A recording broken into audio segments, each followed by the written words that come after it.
Hey, welcome to Tangible Takeaways, episode 136. I'm Jackson, and today I'm going to talk about how if we really believe Jesus was right about everything, we'd live like it. I'm also here with Pastor Todd. Yeah, thanks for having me. And I'm going to talk about how God's call on Jonah was like asking a Jewish immigrant to go to the Nazis with the good news of God's forgiveness.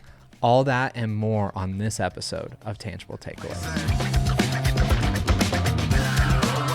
Hey, welcome to episode 136 of Tangible Takeaways. Pastor Todd, thanks for taking the time. Man, so glad to be with you today. Yeah, we're digging into Jonah, which is a great message this weekend. Very fun. Being able to walk through probably a little bit of reprieve for not only everybody listening, but for you as well, to be able to teach a little bit of narrative, you know. Storytelling so fun. It was great. And the minor prophets can just be devastating. So week More after week after week to come. Yeah. So that was, I'm sure, a good break. What did you enjoy about prepping for or getting ready for teaching the book of Jonah? Yeah, I think for me, I'm like you, I grew up in church. And so I've heard the story of Jonah since I was a child. And then again, always been about the fish. It's this surreal part of the story, very true in the story, but just not the biggest point of the story. Yeah. So I think having done a deeper dive on Jonah a few years ago, realizing really the heart of the story is a guy who doesn't want to see certain people have a chance to be right with God. Yeah. That's heavy. It really is heavy. And so it's like, to me, I want, and again, like we said, it's easy to throw rocks at Jonah, like, oh, what a jerk. But it's like, let's get real a little bit here, though. Look in the mirror and go, I probably have some in mind. And so how do I work through that? So I think that was just the joy. And like you said, it's really fun to teach a narrative. There's some things about it, like I love that whole thing. I'm getting on a boat to go to, Nineveh. Like, no, you're not. No, obviously you're not, because you don't need one.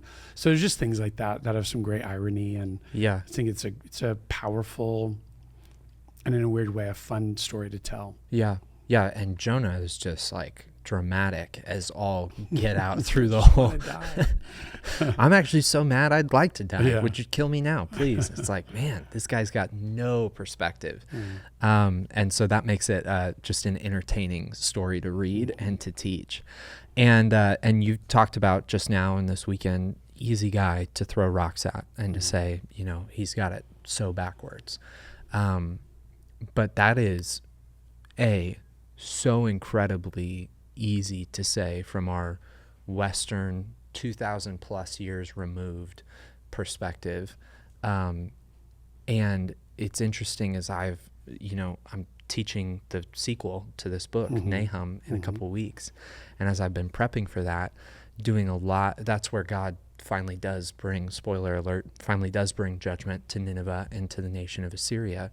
And as I'm reading that, I'm doing a lot of study on the nation of Assyria.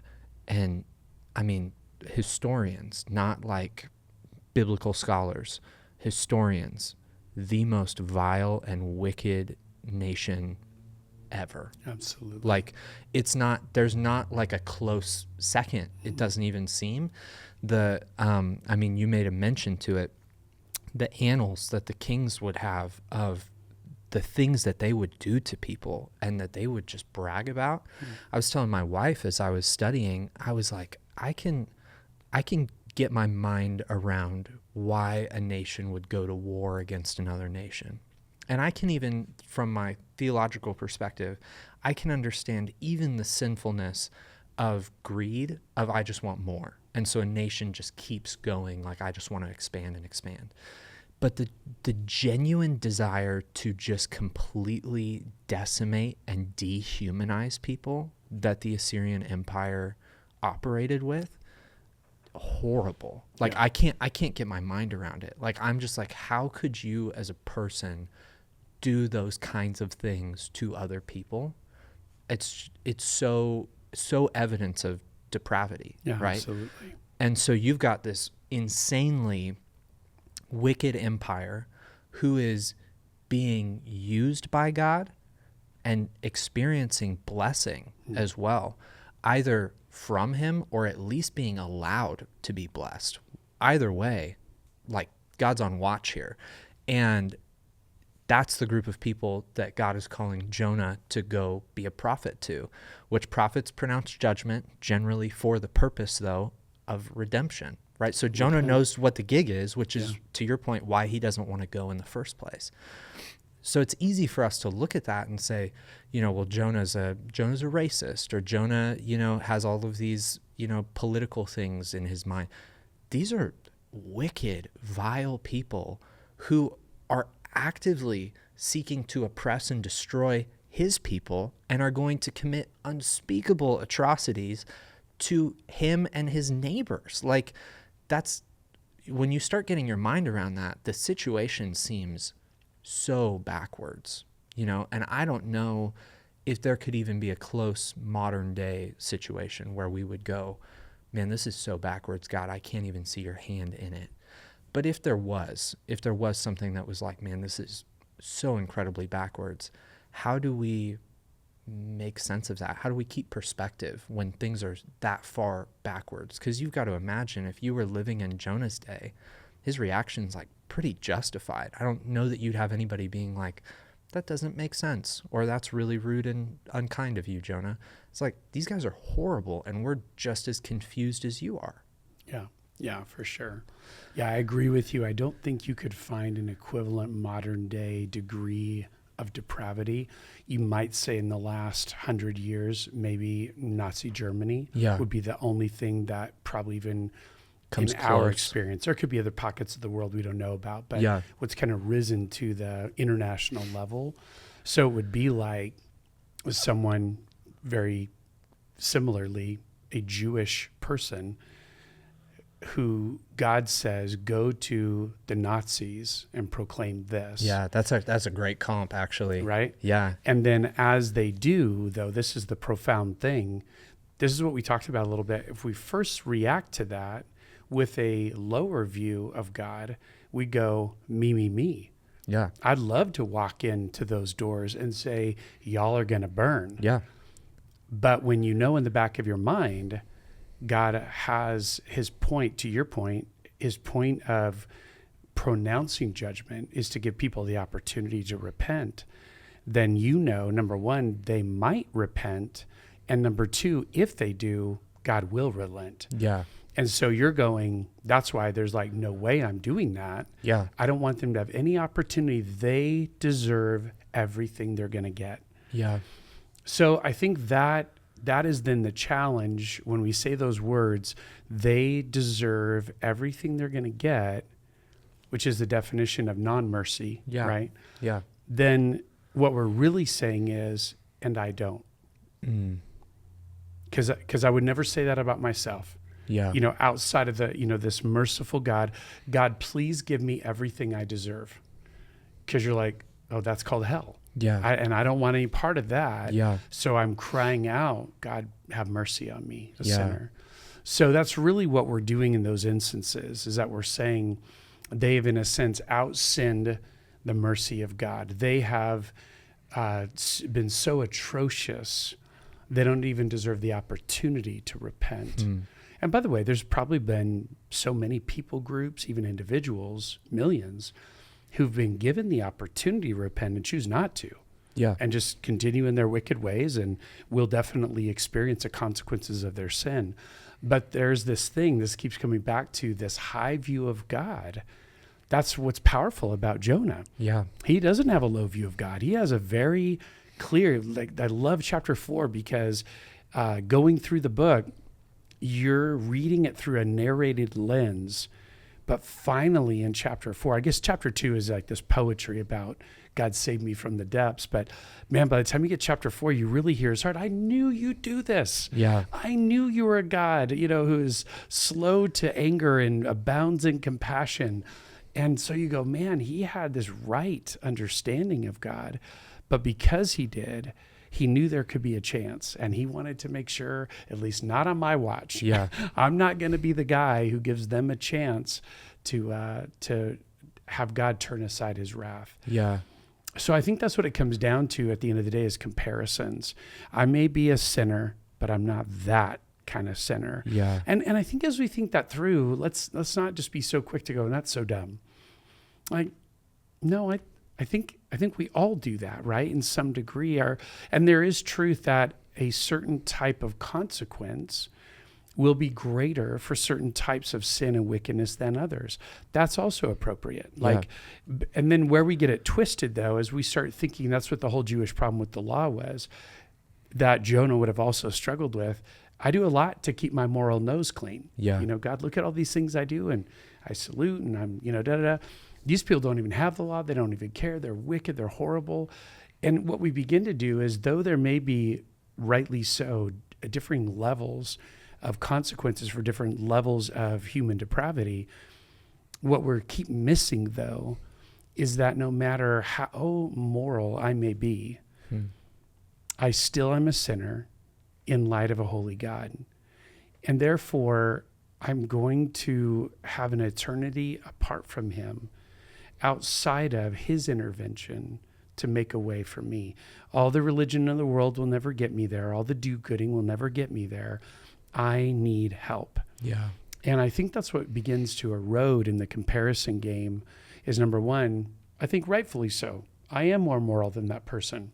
I think you could make an objective claim that Jonah was more moral than the Assyrians. For sure. I think you can, the study that you're doing proves that. And I think that would be true.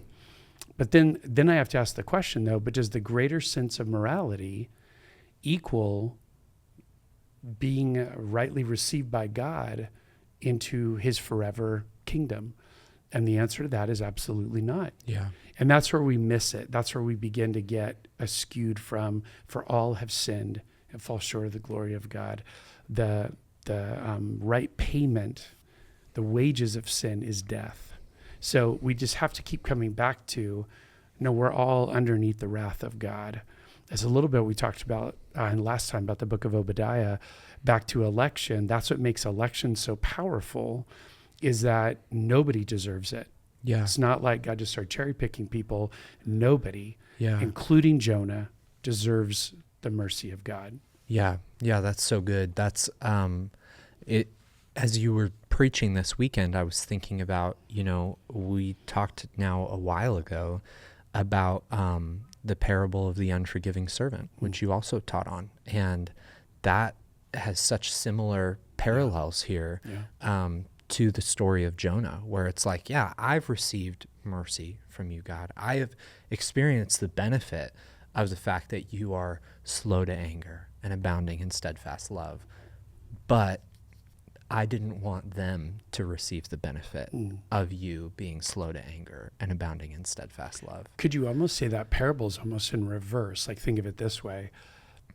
The guy owes a wealthy king, in his mind, $50, whatever that equivalent is. Yeah. And that king forgives him, and he goes about his way. Yeah. But it wasn't dire. Yeah, right? I see what you're saying. Yeah. But then he comes across somebody who owes the billions of dollars. Billions, and then just leans into him. And we all would probably look at that parable and go, yeah, that's what that should be. Yeah. And the problem is that we've misunderstood. It's like what Jesus says to not Simon Peter, but the Simon the Pharisee who has him in his home. And he asks him this question: who's going to love more, the one who's forgiven little, the one forgiven a lot? And I think the point of that is not to say, as he's talking about this, woman in sin who comes and anoints his feet, that she needed to be forgiven so much more than Simon. Simon doesn't understand the hypocrisy of his own heart. He's on pretty even keel with the woman. That's what Jesus is saying. It's like, you think you only need to be forgiven a little. Yeah. Jonah, you think you only need to be forgiven a little. You don't recognize even the depravity of your own heart. Yeah. That brings out a lot more to a playing field than you would like to think. Yeah. And that's what I think is just so powerful about these stories, is I can become so self-righteous so quickly. Yeah. And I have to keep coming back to, God, keep me mindful of my personal need for mercy. Yeah. And that I don't start believing that I've arrived and I didn't need it. Yeah, that's a great point. So to the point of keeping perspective, then it would center on, Lord, keep me in light of and in sight of the mercy that I need on a regular basis. Because the moment I forget that, we're just, the pride of our hearts is so quick to say, I got myself here. Mm-hmm. Like look at all the things I've accomplished. Look at all the things that I've done. And it's like, dude, you were in the pit, and you forget in a moment, I had no way of getting up out of that, of changing the situation and circumstances of my life apart from the work of God in me. And have I, in partnership, done great things with God since then? Sure. But you don't get any of the credit for that because of where you started, And so it's like, you can't lose sight of that. In the moment that we do, we become those really arrogant, prideful, self-righteous people. Yeah. So and I think the issue of Jonah and Assyria is such a great one because it pushes that to the furthest extreme yes. that you could possibly really try to wrap your mind around. Yeah. And then I think what's interesting to me about the story of Jonah is he doesn't make the error that I would maybe expect him to make, that most of us, if we were Jonah, would probably be guilty of. God says, go to Nineveh, and he says, I'm gonna avoid that because I hate them and I know that you hate them too, God, right? And so that would be most of our issue. We have a really bad habit of making God into our image, right? Yeah. And saying he would vote the way I vote. He hates the things I hate. He loves the things I love. And that's kind of like generally broad strokes our problem. Jonah, like you said, has that high view of God. God, I know you're slow to anger and abounding in steadfast love. So I can kind of already smell what you're up to here. Mm-hmm. So I know where this is going. Yeah. I don't like it, so I'm out. That's a totally different problem. And I think if you find yourself there as somebody who's trying to do life with God, that is a really scary problem. Because what we're saying is, there's not a lack of information. There's not, to your point in the notes this weekend, there's not bad or backwards theology. So it's not like there's this new light that needs to be shed for Jonah. Yeah, he gets it. Knew more. Yeah, he gets the picture, which often for us it's like, oh, I didn't know that God thinks differently than I do on this issue or whatever. And so that opens the door for us to obey in a new way. This is like, no, I get it. I get what you're up to. I don't like it. I'm out. That's a scary spot to be. So I was curious, obviously probably not at a Jonah level, but have you ever had a moment where you get what God is wanting you to do or asking you to do? You just don't want to. Yeah. And what do you do then when that happens? Yeah, no, it's a great question. It's like that whole idea, right, of almost intentional disobedience. Yeah. And I think it has come up. It's shown itself in my life in different ways. Like, by the way, the Jonah problem, I feel like is reiterated. Paul to the Corinthians, knowledge puffs up, but love builds up. Yeah. And so again, and God's not anti-knowledge, obviously, but if I keep finding great pride in what I know of God, but I'm not living consistently, back to James, you're looking in the mirror, you forget what you look like. Blessed is the one who hears the word of the Lord and does it. Yeah. So it's all about that, not just knowing what to do, but doing it. So I think in those times of like what I might even call measured disobedience, because you've had time to consider. Jonah, we don't necessarily see that God comes to him on a Tuesday morning and that he necessarily Tuesday at 10:52 goes to Joppa to go to Tarshish. He probably had some time to process this a little bit and let me walk out some scenarios. Yeah. I know exactly what's going to happen. I'm not going, you know? And so that measured disobedience, he had time to process, I'm not going to do this.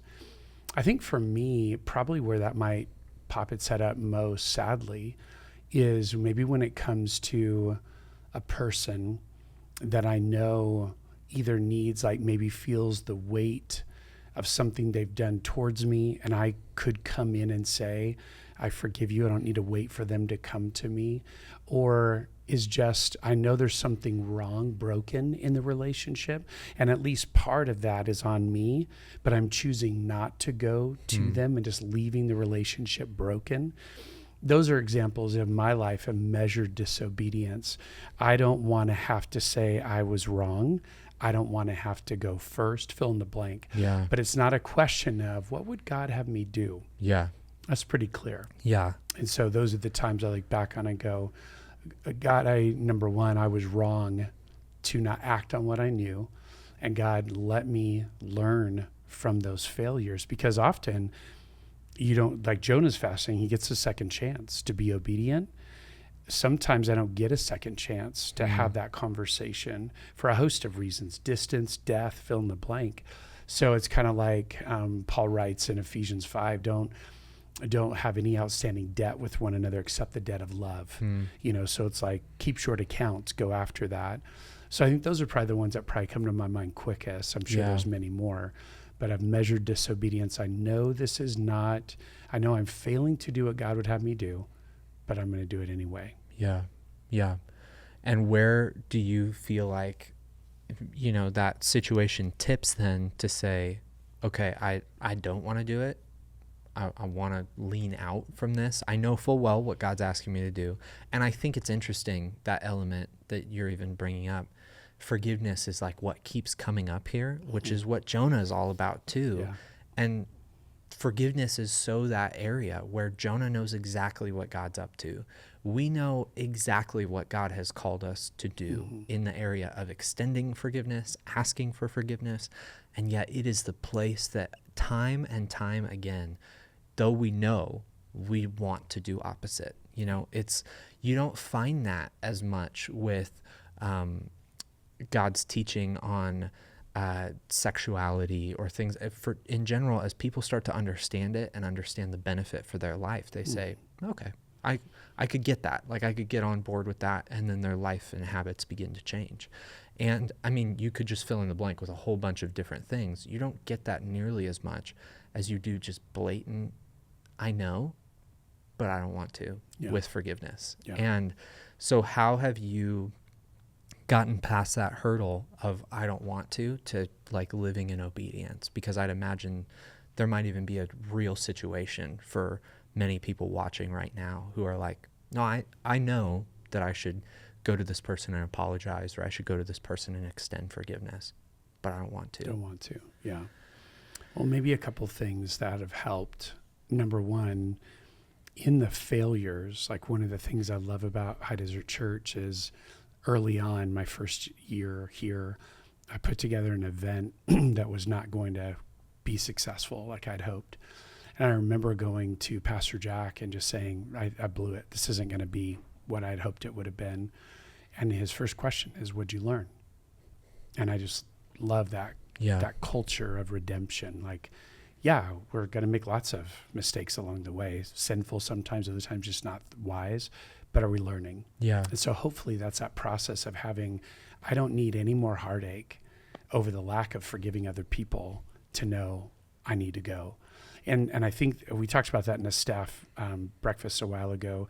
I want that time of obedience, the lag time, to shrink more and more in my life, where I know back to what I should do, but I'm not ready to, or I don't want to. I think that's maturity. I think that's growth in following Jesus, is the point of understanding and the point of action become shorter and shorter in between. Yeah. Right? So one is experience. I just don't want to keep experiencing disobedience in my heart towards God. The other is, I love this, Philip Yancey's classic, What's So Amazing About Grace, is he says the only thing that is more difficult than forgiving is the lack thereof. So the only thing more difficult than forgiving someone is if I choose not to, and what that begins to do in my heart. Yeah, because who I become. Just the headwaters of bitterness, right? Yeah. And for anyone who has been bitter before, you know exactly what I'm talking about, because it overwhelms your life. You don't even understand how much you bring it up, how much people are just like, oh, okay, he's still there. And I'm going to kind of make my way. I don't want to hear about this again. I've heard about it 13 times. Yeah. He's bitter. We get it. And it just oozes out of who you are. And that takes so much work to undo versus, God, I just need to forgive them. That's so good. Yeah. And I feel like in those areas of, I like your term, measured disobedience, the question has continued to become for me, man, do I really believe, like if I take a second to evaluate it, do I really believe I know better than God does in this situation? Because my life and my choices say, I sure as heck think I know better. Yeah.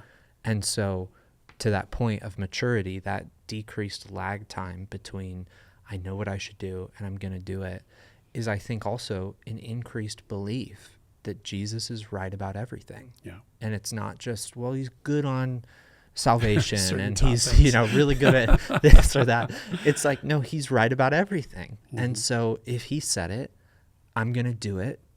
Not even because it always feels good, or in Jonah's case, I can't even like see how this makes sense. Like, I honestly think if you were in Jonah's sandals, it would be like, God, you offering redemption to the Assyrians makes no sense to me at all.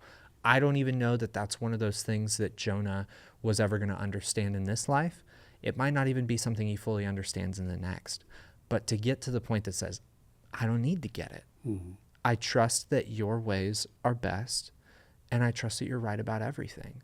And it's like at a certain point in faith and in following Jesus, you can get there rationally on a lot of the things that Jesus teaches and instructs of us.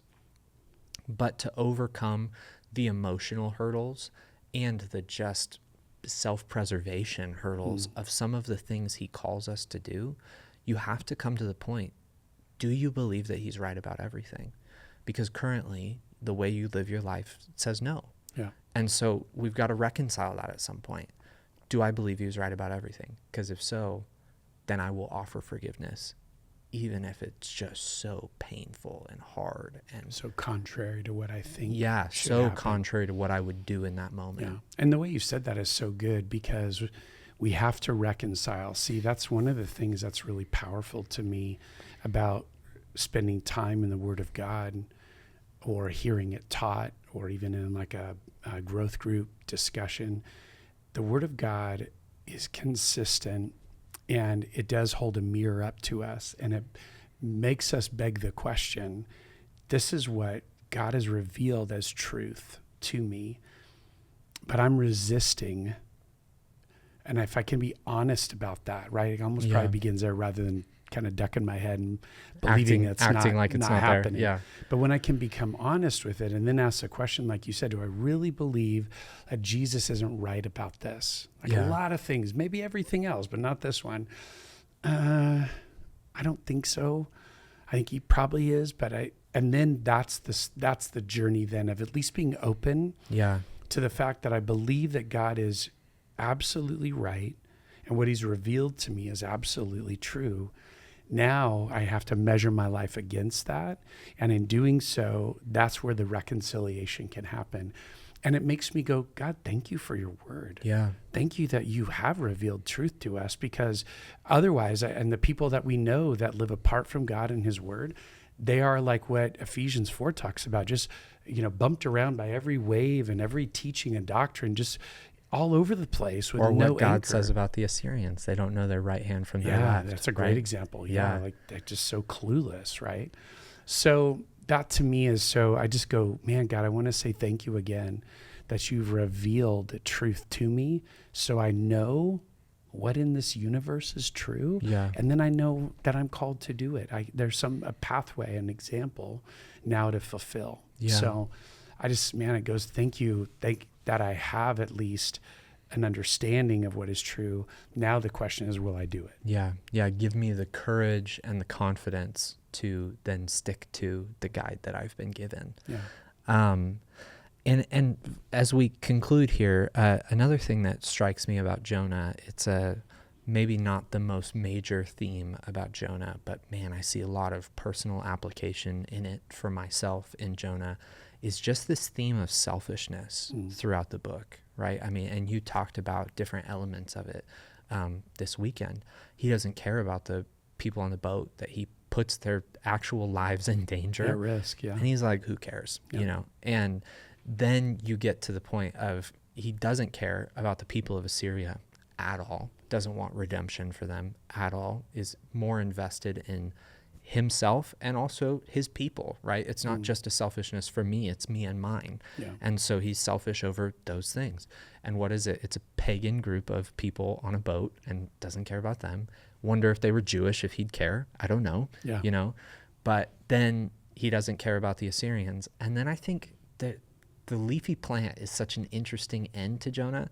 I think it's where God puts his selfishness to the test a little bit. Yeah. It's almost like, here's another way I want to hold up the mirror and help you see what you can't see. Can you see just how off base you are?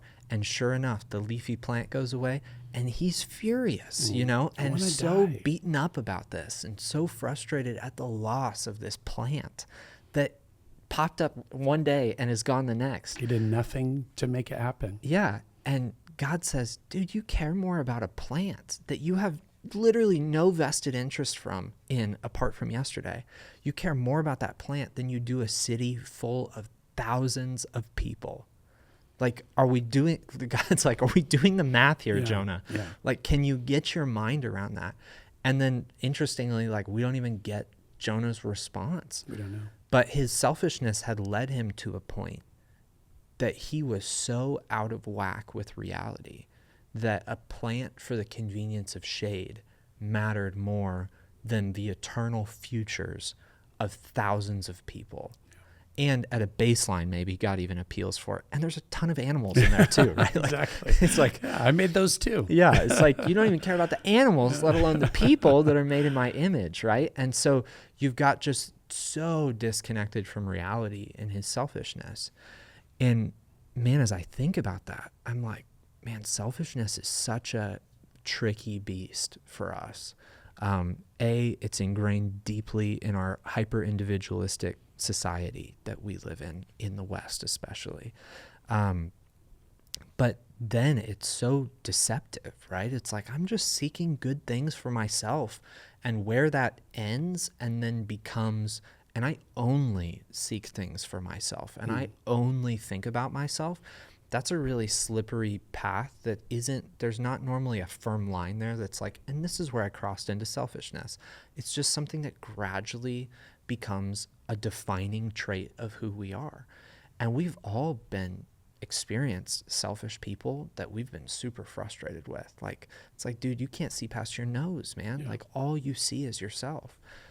But then I read Jonah and I'm like, man, how easy is it? This is a prophet of God. Yeah. Again, knowledge is not the issue. Knows God, knows him intimately, speaks to God, and yet he cares more about a plant than he does people. How do we identify and combat selfishness in us? Because it seems like it can be a really sneaky and tricky thing, especially for religious people like Jonah, like the Pharisees. I mean, you go down the list, that's true of a lot of people who know a lot about God and practice a lot of things with God, but are still deeply selfish. Yeah, no, great question. Maybe one way to get there, again, this is what's great about this book, easy to throw rocks, but easy to avoid looking in the mirror and asking, what do I see of this in me? Yeah. So that's a huge win, right? We want to go, okay, are there pieces here? It might not be totally Jonah-esque, but I've got shreds of him in my heart. So what does that look like? The thing that I thought was powerful, I don't think in the other times, I've preached through Jonah a couple times in other settings. I don't think I saw it though till I did this study as much. What I think is an intentional comparison and contrast between Jonah and Jesus. Now, in some ways that's unfair because Jesus hasn't come on the scene yet, but when we read all 66 books, we know he's coming. And when you see the idea they lived in the same area in Galilee, grew up there, when we see that the fish represents the tomb, and that's powerful, and Jesus calls that out. You won't get anything but the son of Jonah. You start walking some of those out, you see intense hatred for at least a certain type of people. Jesus doesn't demonstrate a hatred towards any type of person. Yeah. And just contrast. So it makes me wants wonder. them to die, is willing to die. Yeah, exactly. Yeah. I want to see you die. I'll die in your place. Just on and on. So it makes me kind of go, maybe that's the way then that we find our way away from selfishness. Because sometimes I've found in my life, I need a negative example. Like I need the book of Jonah to kind of shake me by the shoulders and go, Todd, are you seeing yourself in this book? Yeah. Don't just think this is some doofus, who lived 2,800 years ago and that you can't even begin to relate to him. You start reading, you're like, huh? But those two, like my friend said the other night after Saturday night service. Yeah. So I need to know what not to be like. But I've always told people, I think that can only get me so far. It's important. I don't waste those examples. But then I really do need to know, but what does it look like to not live a selfish, but a selfless life? And nobody did it better, right, than the Son of God. Yeah. So to watch Jesus's actions, to watch his ability to, and I think one of the biggest things about selfishness stems from insecurity. Either an insecurity, I won't have enough. Insecurity, I won't be known and valued enough.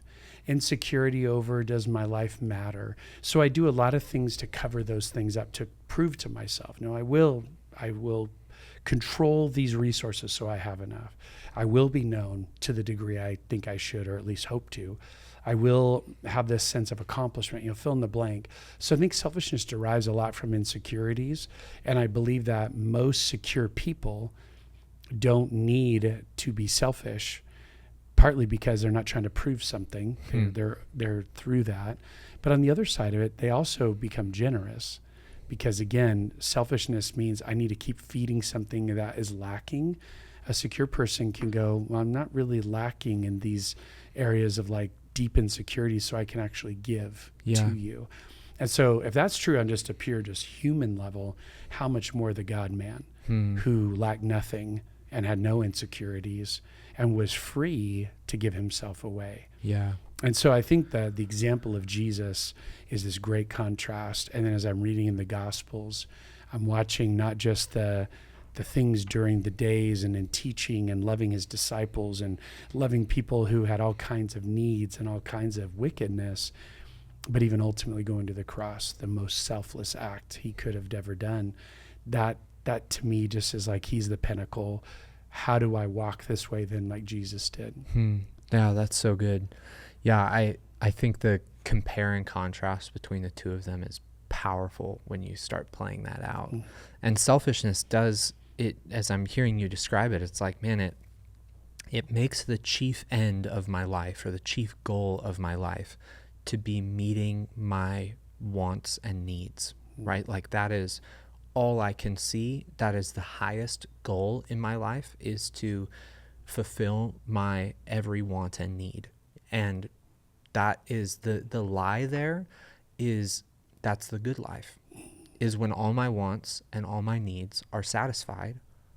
That is the pinnacle of existence, which is a crazy thing when you, again, I think a lot of following Jesus and a lot of living out this in our lives takes a second just to say, hold on a second, because everything I've ever read about people who are uber rich and can have anything and everything they want, and they reach the highest ladders of success, they all say it's empty.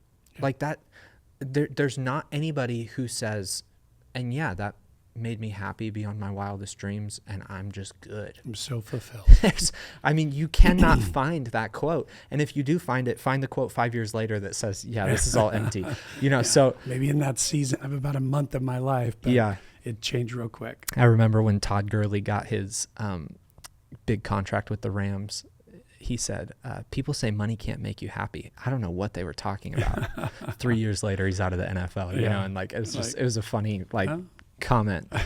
It's like, maybe right now it seems that way, but right, that's the goal of selfishness, and the lie that we come to believe is that the good life, the enjoyable life, the thing that will be most fulfilling to me is to satisfy my every want and my every need. And then it's Jesus who, through Paul, says it's more blessed to give than to receive. I came to seek and save the lost, right? Like, we got to do the math again. Was Jesus right about this or not? Because if he was right about it, then the good life, the most enjoyable and fulfilling way to live life, is to give away rather than to receive and benefit yourself. That is, you start doing the math, that is drastically different than how most any of us are living. Yeah. And so was he right? Because Jesus believed that so very much, he gave his own life. Like, he was that generous. And none of us who are talking here or listening here have been that generous, because we're still got a pulse. Yeah. So, I mean, he gave literally everything because that was his view and perspective, right? It is the best way to live, is to give. That, man, I think is a challenging one for most of us who maybe might find ourselves being a whole lot more like Jonah here than like Jesus, where we say, oh, if I just did this for myself and met this need and accomplished this, then I'd be happy. And we're just running the rat race of selfishness, saying, if I just keep meeting needs, eventually I'll be satisfied. Yeah. And Jesus is like, if you could find a way to give more, you'd be the most satisfied you've ever been. And you did a good job. I'm trying to think where I heard you say this recently, but the idea of incremental change, because some of us kind of go, I get, like, they'll recognize the selfishness a little bit in the mirror, but God, I don't even know how to get from A to B. Yeah. But that incremental change, I think it was your message on Amos. Yeah. And it was just taking a small step in that way. So I wonder if maybe that's the beginning, the headwaters of turning away from that kind of even latent selfishness. I just don't even see it anymore. It's so pervasive in my life. But to go today, before my head hits the pillow, I am going to do one thing that goes out of my way to demonstrate caring for another person's well-being more than my own. I also might be doing some of those things rhythmically, especially any parent of a child, and you guys are raising your boys, and there's a lot of selflessness in that. But I would almost say press forward into some space that is, I know I'm still holding this back. Yeah. Right. And just do one thing in that way. Find that Jesus was right about everything. It is better to give than receive. And find that, and I could probably do that again or something like it again tomorrow. Yeah. And that's why I think, again, a pattern begins to build rather than just be overwhelmed. I'm so selfish. Yeah. Where would I even start? Yeah. One incremental small step. Yeah. There's a little step before you to get a taste of what it's like to live life with Jesus. And then you're not going back. Like, I'm telling you, if you take that step, you're not going back. Yeah. So I love that. That's a good landing spot for us. Well, thank you for your time. I appreciate it. Yeah. Hope it's been a helpful episode for you here on Tangible Takeaways. As always, don't forget to like the video and subscribe so that you get future videos as well. And maybe share it with a friend if this has been helpful to you. And we'd love to see a comment there of something maybe you're taking away from Pastor Todd's message this weekend. That's all we have for this week. We'll catch you guys next week on Tangible Takeaways.